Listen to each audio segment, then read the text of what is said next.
Caring for Cora started because Suzanne and I were approached with a need that it seemed like God put in our laps and we couldn't say no to.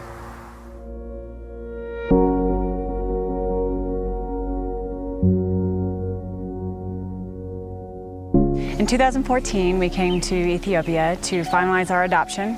We had another adoptive family with us that invited us to go to Cora, which I learned was a place where many people lived, gathered around a dump, and that this community thrived on the dump. When we first came to Cora, we pulled in and we were surrounded by people and garbage, and the smell was overwhelming. What stuck in my mind was a little girl who had a razor, a used razor in her hand, like it was a toy. And it was just very shocking. What we saw was shocking. You would never see something like that in America.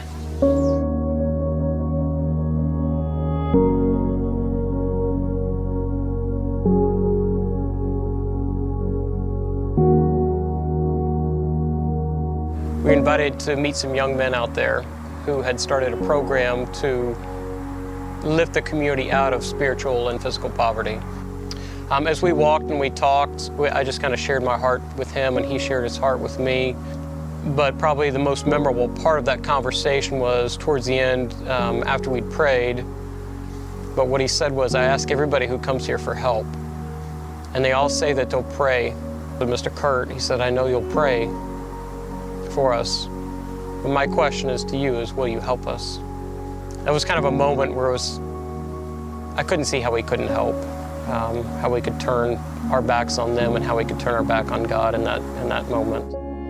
It was during this second trip that we felt confirmation from God that this is where we were supposed to be and what we were supposed to be doing. And from that, Caring for Cora was born.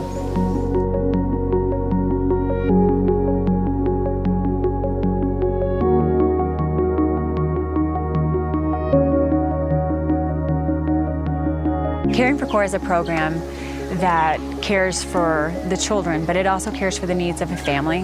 Basic staples for the month, like wheat or teff, beans, oil, things that they can use to cook for their family. Our child sponsorship program provides monthly school fees, so these children are able to not only go to school, but they get to go to private school, and where education is much better.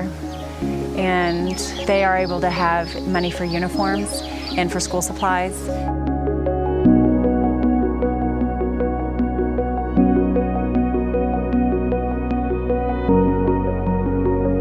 So when we talk of change in Cora and we talk of change in families and change in people, what we're really talking about is change physically. That is, they have nourishment, they have nutrition, they have their medical needs met. We're talking about mentally, that they have a chance to go to school, they have a chance to have education, they have a chance to change their lives through learning. The most important piece of this whole program, and it's the whole reason Nati and Oregon and Ashley started it, is spiritual change. And that is that you can't change what people think about themselves until you change the way that they think about God.